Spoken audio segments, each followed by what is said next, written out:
गुरुर्ब्रह्म गुरुर्विष्णू गुरुर्देवो महेश्वर गुरु साक्षात परब्रह्म तस्मै श्री गुरुवे नमः. गुरुपौर्णिमेच्या सगळ्यांना हार्दिक शुभेच्छा. आणि आपण गुरुपौर्णिमेनिमित्त आलो आहोत आमच्या डहाणू येथील गजानन महाराज मंदिरामध्ये. तर तुम्ही सुद्धा आमच्याबरोबर गजानन महाराजांचं दर्शन घ्या. आपल्याबरोबर महाराज आहेत आणि महाराज आज गुरुपौर्णिमा आहे, त्यानिमित्त ह्या दिवसाचं महत्त्व काय आहे ते सांगा. पहिलं महत्त्व आपल्या सर्वांच्या आयुष्यामध्ये अतिशय मोठं स्थान आहे गुरूंचं. गुरु हा आपल्याला आपल्या आयुष्याला मार्गदर्शक ठरतो आणि आजकालच्या धकाधकीच्या जीवनामध्ये दादांसारखे गुरु भेटणं आणि या आपल्या डहाणू भागामध्ये हे आले. गणेशानंद सरस्वती महाराज त्यांनी एवढं मोठं मंदिर उभारलं आणि या ठिकाणी हजारो भक्तांना त्यांनी एका मार्गाला लावलं, सन्मार्गाला लावलं आणि अनेकांची आयुष्य त्यांनी अशी सुंदर अशी बनवून दिली. आणि त्यांनी दाखवलेल्या मार्गावर आज आपल्या ह्या मंदिरातील सर्व उत्सव सुरू आहेत. आज खूप मोठा गुरुपौर्णिमेचा उत्सव आहे आणि त्यानिमित्ताने हजारो भक्तगण जमलेले आहेत. तिथे प्रवचन देखील सुरू आहे आणि सकाळी दादांची पाद्यपूजा झाली. बाबांना तुम्ही बघता, बाबांची सुद्धा पूजा झाली आहे. गजानन महाराज आपल्या सर्वांचे गुरु आहेत, दादांचे देखील जे गुरु होते. तर अशा या गुरूंना आजच्या दिवशी वंदन करतो. आपल्या गुरु आपल्या घरात देखील असतात. आपली आई आपली गुरु असते, आपले वडील आपले गुरु असतात. तर माझं या दिवशी सर्वांना एकच सांगणं आहे की आपले आई वडील पहिले गुरु आहेत, पहिले त्यांना वंदन करा आणि नंतर पुढे त्या घरातून ज्यावेळी तुम्ही नंतर बाहेर पडतात त्यावेळी तुम्हाला तुमच्या शाळेतील गुरु आहेत, तसे अध्यात्मातील गणेशानंद सरस्वती गुरु आहेत. प्रत्येक ठिकाणी आपल्याला गुरु भेटतात. तर ही आपल्या भारतीय संस्कृतीची मोठी परंपरा आहे आणि अशी खूप स्तुत्य परंपरा आहे. आज आपण सर्वांनी आपल्या गुरुंना प्रत्येकाने आपापल्या गुरुला वंदन करावं. आणि आजच्या दिनी मला हिने आत्ताच सांगितलं का हिचं 60,000 सबस्क्रायबर पूर्ण झालेले आहेत. आता हिला गुरूंची कृपा लाभलेली आहे प्रगती पाटीलला आणि हिचं चॅनल महाराजांच्या हिने प्रत्येक ठिकाणी ती जाते. मी हिचे चॅनल बघत असतो.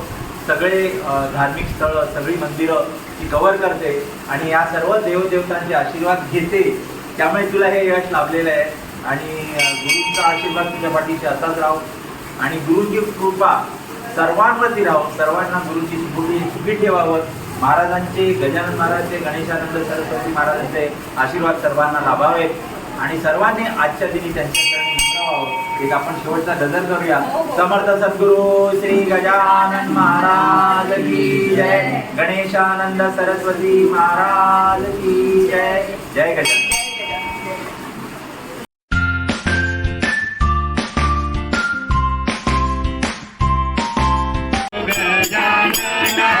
किती आनंद रे, आनंद रे, सांगो गजानन तुझ्या नामाची रे, नामाची रे, जुळ जुळ वाहे गंगा तुझ्या नामाची रे, नामाची रे, जुळ जुळ वाहे गंगा.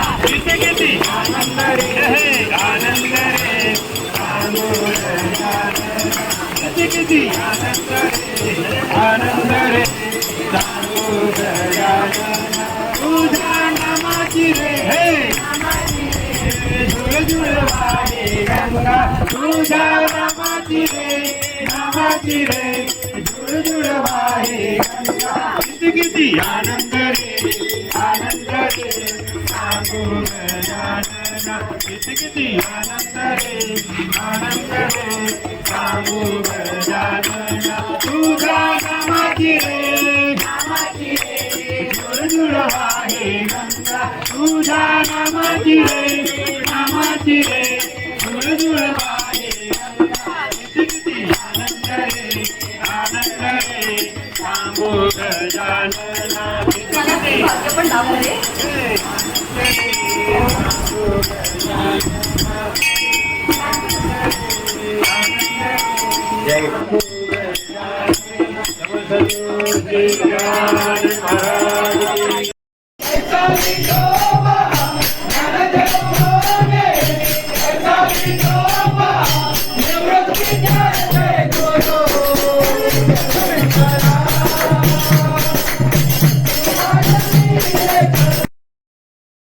गुरुपौर्णिमेनिमित्त हा जो तुळशीचा हार महाराजांना आलाय हा पंढरपूरहून आलाय. आपले भक्त आहेत आणि पुजारी गणेश गारुळकर ते पंढरपूरहून आले सकाळी आणि त्यांनी पांडुरंगाचा आशीर्वाद म्हणून महाराजांसाठी हा हार आणलेला आहे. अरे वा वा म्हणजे वा. पांडुरंगांचा महाराजांना आशीर्वाद मिळालेला आहे. बरोबर. माहेर घर आहे ते. आराध्य होतं पांडुरंग. बरोबर बरोबर. कारण समाधी घेण्याबद्दल महाराज विठ्ठलाची परवानगी घ्यायला शेगावला आपल्या पंढरपूरला गेले होते. बरोबर. आणि दरवर्षी महाराजांची पालखी देखील पंढरपूरला जाते. महाराज भेटायला जातात पांडुरंगाला. बरोबर त्यामुळे आजचा हा दुग्ध शर्करा योग आहे. बरोबर. खरं तर गुरुपौर्णिमेच्या इतिहासात म्हणजे आजपर्यंत कधी असं झालेलं नाही. पहिल्यांदा झालंय. पहिल्यांदाच झालेलं आहे. बरोबर. आणि अतिशय प्रसन्न वाटतंय बघा. हो हो, सुंदर सुंदर सुंदर. महाराजांचं रूप एकदम अप्रतिम. पाठवलंय हो महाराजांसाठी. हो, अप्रतिम रूप आपल्या आहे. डहाणूच्या मंदिरात किती पावित्र्य आहे हे या ठिकाणी पाहायला मिळतं. खरंच खरंच खरंच.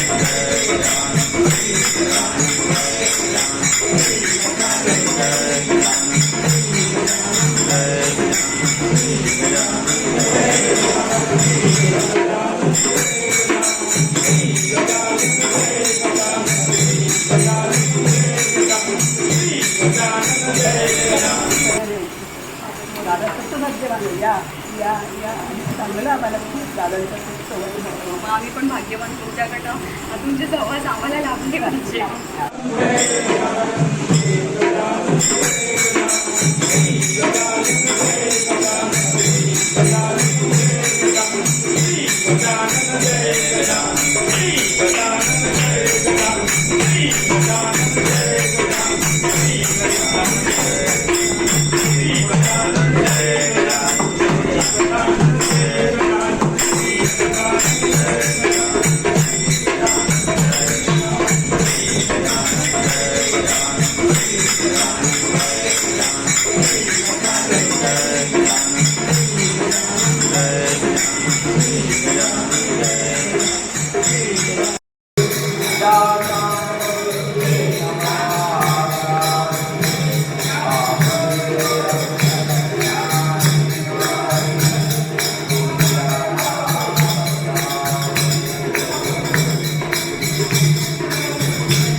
जी ताकद असते, जी शक्ती असते ती गुरुच्या पाठीमागे असते.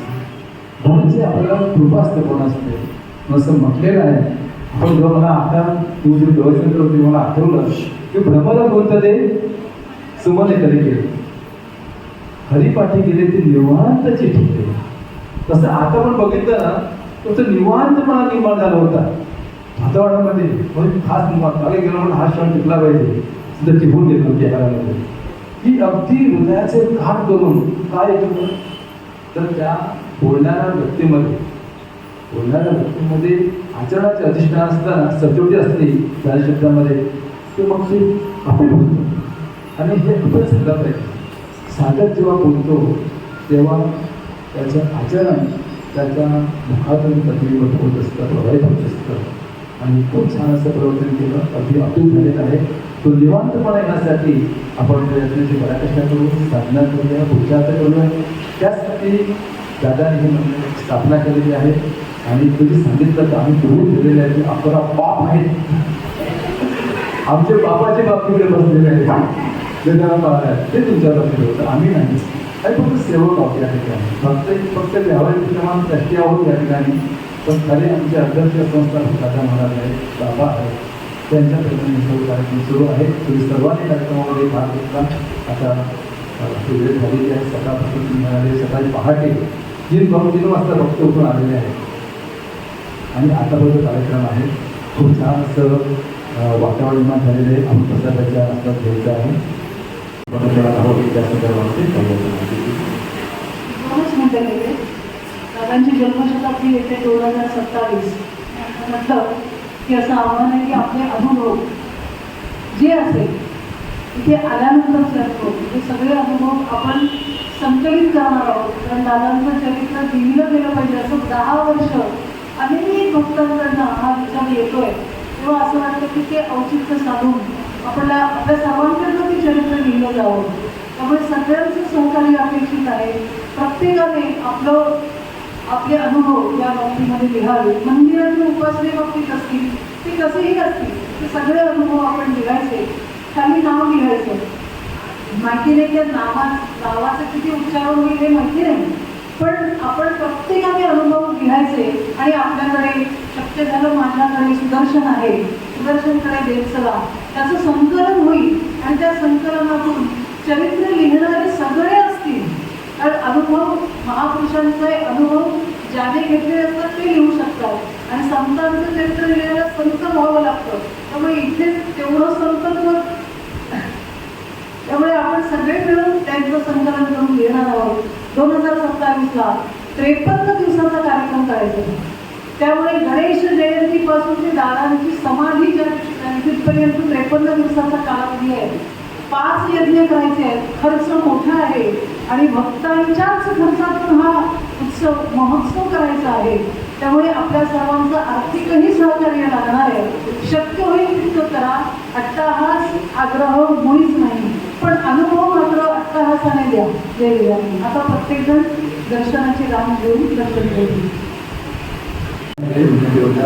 आपण करतोय ज्या भक्तांनी हा संदर्भ शोधलेला आहे जप करतात त्याची नोंद सुदर्शनकडे. अनुभवमध्ये जय गजानन हे नामस्मरण जे आहे ते लोकांकडनं घडवून घेणारे हे गुरुबंधू ह्यांनी लोकांकडनं असं नामस्मरण करून घ्यायला लावलेलं आहे की फक्त ह्यांना बघितल्यावर सुद्धा लोक जय गजानन म्हणतात. म्हणजे त्यांच्याकडनं ही सेवा करून घेणारे हे आपले गुरुबंधू महाराज करून घेतात आपल्याकडनं. या असो की मुसलमान असो कोणी असलं तरी आपल्याला जय गजानन म्हणून ओळखतात. मला नाव शांताराम पाटील आहे पण नावाने कोणी ओळखत नाही. महाराज आपल्याकडनं करून घेतात आणि दादा महाराजांनी सुद्धा सांगितलं होतं त्या तुझे जय जयकार होतो. या समजतं की जय जयकार काय होतं हे जय गजानन नावाने ओळखतात. महाराजांची कृपा आहे, कृपा आहे. त्यामुळे लोकांकडनं देव म्हणजे महाराजांची सेवा घडते, सेवा करते आणि नामस्मरण करून घेतात. नामस्मरण ही श्रद्धा आहे. नामस्मरण हे कवच आहे. हां, जसे तुम्ही नामात राहा भगवंत आपल्या कामात आहे. जो मेरे नाम में मैं उसका काम में, वो उसका काम है मैं मेरा धाम में, असे महाराज सांगून गेले. म्हणून नामात राहा, जास्तीत जास्त नामस्मरण करा आणि कामामध्ये काम काही म्हणा राहा मला भगवंत आपल्याकडनं करून घेतात आणि करत राहा. भगवंताच्या नामात जय गजानन. हे मंदिरामध्ये मागे वरची तेव्हा हे शेड प्रमाणात होता आणि शिडी लावून जातात त्यावेळेस त्या शेडवर लावून घेतात. 2 प्रसाद घेत होते. 2000 रुपये सांगितले. भक्तांच्या घरून प्रसाद येत होता आणि तो प्रसाद दादा घेत होते. तेव्हा माझ्याला दाखवत होते आणि तो दादा घेत होते. ही परिस्थिती मी स्वतः डोळ्यांनी पाहिलेली आहे आणि मी पण त्या प्रसाद घेतलेला आहे. मी जसे आपण दादानी या सिंगापूर हे एवढं भवितव्य निर्माण केलंय तसं भक्तांचं पण सिंगापूर हे आज मोठ्या बरंच काय कमवू शिकलेलं आहे. आपण थोडंसं आपण आपल्या कष्टातून आपल्या 8 तासाच्या ड्युटीतून आणि आपण जेणेकरून आपल्या 8 तास इमानदारपूर्वक आपण ड्युटी करावी आणि त्या 8 तासाच्या ड्युटीतून आपण कमवतो त्याच्यातून 2 पैसे 5 टक्के आपण थोडंसं दान केलं त्या दानाचे आपल्याला कितीतरी पण बाबा आपल्या दादा परत येतात. थोडक्यात मी अनुभव सांगत आहे. 2004 सालची गोष्ट आहे. माझा मुलगा 1.5 वर्षाचा होता आणि त्याला टायफॉइड झाला होता. दीड दिवसाचा होता. त्याला टायफॉइड झाला होता. मी जाणार सकाळची वेळ होती 10 वाजताची. मी जाणार सर फोन केला, दादा अशी परिस्थिती झाली आहे, माझा मुलगा फार सिरियस आहे आणि काय करू. दादा म्हणाले काय वाटत नाही, तू फक्त नमस्कार जा आणि अंगाला लावून समुद्र तू अंगाला लावून नसता. मी रात्र बसलेला आणि मुलगा होता औरंगाबादला धूर्त हॉस्पिटलमध्ये भरती केलेला होता. दादाने सांगितल्याप्रमाणे मी सतत नमस्कार केलो आणि सतत मध्ये नमस्कार चालू होतं आणि डॉक्टर बोलले यांचा 95% आम्ही गॅरंटी देऊ शकत नाहीये, पण तुमचा जर भरोसा परमेश्वरावर असेल तर परमेश्वरच तुम्हाला जीवदान देऊ शकतो. आणि माझं सतत नमस्कार चालू होतो आणि 2 दिवसानंतर 12 तासानंतर त्या मुलाला जीवदान मिळतं. नंतर मी दुसऱ्या दिवशी चौकशी केली तर ते डॉक्टर जो तुमच्या मुलाचं ऑपरेशन केलं तिथं हा डॉक्टर कुठलाही डॉक्टर नाही आहे, त्या नावाचा डॉक्टर आलेला नाही आहे. तुमच्या मुलाचं जीवदान दिलं ते परमेश्वरानं दिलं. हेच आपण जे सांगितलं दादांना ते तर आपण आपल्या जीवनात अवलंबून आपण सुखी होऊ शकतो. हेच माझा थोडक्याचा अनुभव आहे. जय गजानन श्री गजानन.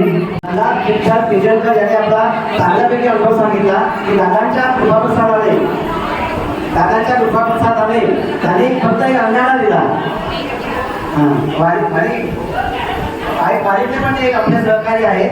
पायी वारी जाण्यामध्ये त्यांचा नेहमीच सहभाग असतो आणि दादाची बाबाची पूर्ण कृपाप्रसाद मुलगा होता तो 1.5 दिवसाचा होता आणि सहजपणे त्याला त्यांनी अगदी जीवनात दिला. डॉक्टरांनी पण सांगितलं की एक आश्चर्याची गोष्ट आहे आणि एक अनुभव असा मी म्हणजे एक उक्ती आहे संतांची की आपल्यासारखे कधी तात्काळ नाही काळ वेळ तयार झाली. हा एक अनुभव दिलाय. एका दासाकडे गेलो होतो मी, भक्त आहे ते आपल्या माहितीचे ते, त्यांचं नाव आता म्हणजे वर्ष झालं असेल निवडमध्ये, भास्कर पाटील म्हणून. त्याच्याकडे बसायला गेलो होतो तर काकूने असा अनुभव सांगितला की त्याच्यामुळे अक्षरशः माझ्या अंगावर रुमाल उघडले. त्याच्यासाठी मी काही महिन्यापूर्वीपणे खुर्चीमध्ये बसले होते भास्कर काका आणि एकदम हालचाल बंद पडली. एकदम म्हणजे काही हालचालच करत नव्हते आणि आम्ही हलवतो तर हलत नाही.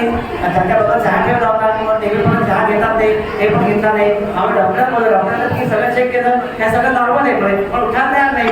आणि असं करता करता आम्ही मग शेवटी काय केलं तसंच बसून राहिलो. पण डॉक्टरला की जो प्रॉब्लेमच नाही तर आम्ही काय ॲडमिट करणार नाही, काय करणार 5 तासांमध्ये ते मग देहावर आले, भानावर आले आणि म्हणे की अरे काय झालं म्हणे तुम्ही म्हणे घाबरते कशा. आम्ही मला समाधी अवस्थेत गेलो होतो.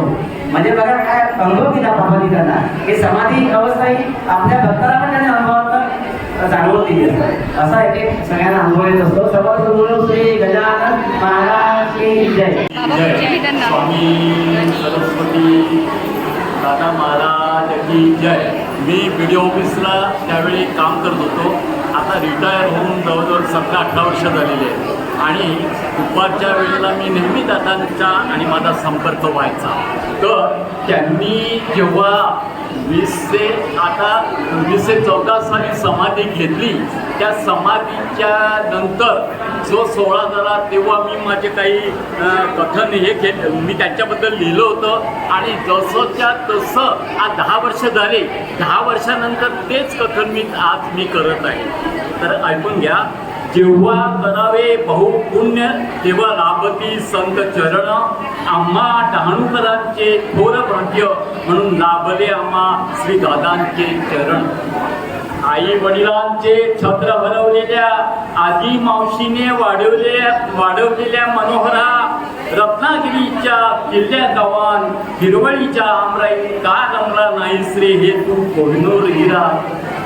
स्वकीय आपदांकडून अन्नधान्याचा हिरवा मळा जाळताना पाहत तू विरक्त झालास. खरोखरच त्या आगींतच बाबांच्या पाटलांच्या मळ्यात जळालेल्या पलंगच तू जणू पाहिलास. जगाच्या कल्याणा संतांच्या विभूती देह कष्टवती परोपकारे ह्याच उद्दिष्टासाठी मुंबईत फुलेश्वर जवळ केली. खडकात तपश्चर्या गजानन ग्रंथाची सखोल पारायणे शेगावच्या वाऱ्या करून दादा तुम्ही तुमचे जीवन धन्य केले. ऐसी जागा मग द्यावी तुझ्या कार्याची वाजवावी पावी. ऐकूनी गाणाने बाबांनी उद्धाराया डहाणू नगरीत तुमची पाठवणी करावी. एकच आस एकच ध्यास व्हावे असे सुंदर मंदिर जनता जनार्दनाचा कराया उद्धार उभारिले श्री गजानन मंदिर. डहाणू नगरी दादा वसले कर्मक्षेत्र ते उद्धरिले. पूर्व सुकृतावातून संत सेवा न घडे जाण संत सेवेचे महापुण्य त्या पुण्य पार नसे जा. ते पुण्य प्रथमताना आम्हा बोर्डीकर त्रिकुटांना लाभले. ते कै श्री रवी सावे दमनकर व श्री गणेश राऊत श्री कै श्री रवी भोई धन्य झाले. मोह माया दूर सारून सेवेकरी म्हणून बाबांच्या सेवेकरी म्हणून जीवन स्वार्थकी लावून तुम्ही मंदिराचे द्वारपाल झाला. परी शेवटी काळमुखी निमाला. महाथोर ते मृत्यूपंथीची गेले. किती एक ते जन्मले आणि मेले. म्हणून कुणी वासना सांडी वेगी आणि रवी भाऊ तुम्ही तेच केले. दादांच्या व बाबांच्या चरणी तुमची कुडी तुम्ही अर्पण केली. दादा केश करताना रे उघडून तुम्ही आमची सेवा केली आणि तेथेच आपली बोधवाणी ऐकून आम्ही गजाननाची भक्ती जोडली. दादा सुखदुःखाशी समरस होऊन आध्यात्मिक वसा देऊन अनेकांच्या समस्यांचे निवारण केले. डहाणू गजानन मंदिर हे जणू भक्तांचे माहेरघर बनविले. म्हणूनच सर्व भक्तगण गुरुपौर्णिमा प्रागट्य दिनास अडीअडचणींतून सुद्धा ह्या माहेरला येतात. दादांच्या बाबांच्या चरणी नतमस्तक होऊन प्रसाद घेऊन धन्य पावतात. आपले बोध आपले विचार परिपत्रकांद्वारे आम्हास कागदावयास आपण विनवावयाचे. कागदशाही शिपाई कर्मचाऱ्याच्या मेहनताना देताना मात्र तो आपणच द्यायची. आम्ही द्यायचे म्हटल्यावर आपण नाकारायचे. तेव्हा गजानन महाराज ग्रंथातील खालील ओळी आठवायच्या. हे नाणे तुमचे व्यवहारी मनानं त्याची जरुरी.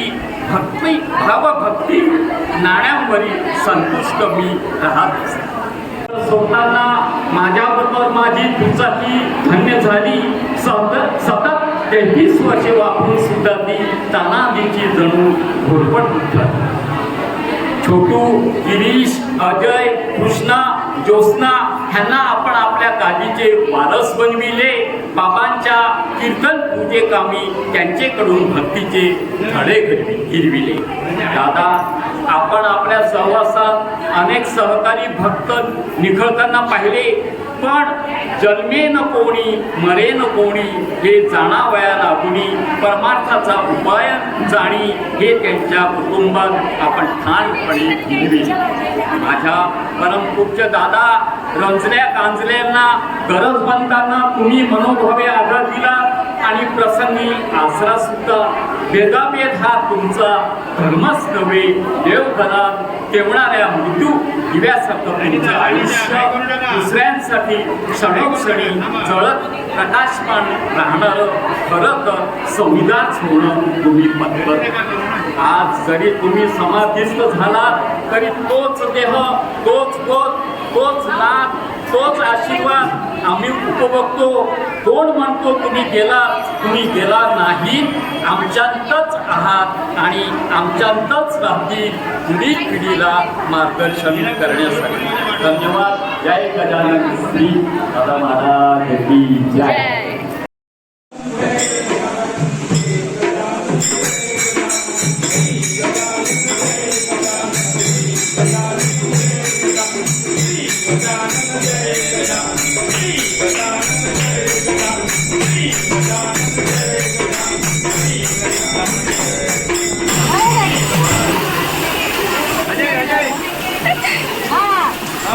जय गजानन. हे तस्ती आहे त्यांची तिथं गजानन महाराजांचे मोठी तस्ती आहे आणि सेवा चालू असते, भंडारा चालू असतो आपला. गुरुपौर्णिमा महाप्रसाद.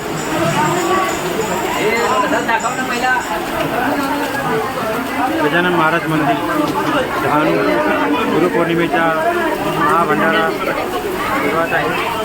सगळ्यांनी आनंदात प्रसाद घ्यायचा आहे.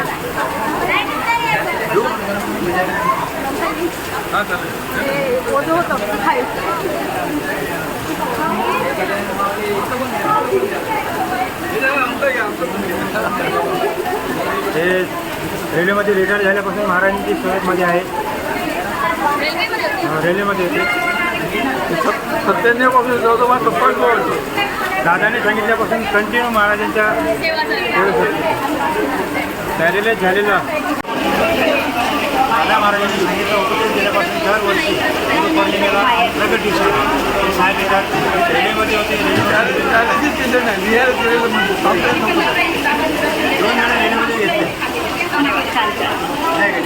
अशा रीतीने मोठ्या भक्तीने आणि श्रद्धेने आपल्या डहाणू येथील गजानन महाराज मंदिरामध्ये गुरुपौर्णिमेचा उत्सव पार पडला. जय गजानन श्री गजानन, जय गजानन श्री गजानन.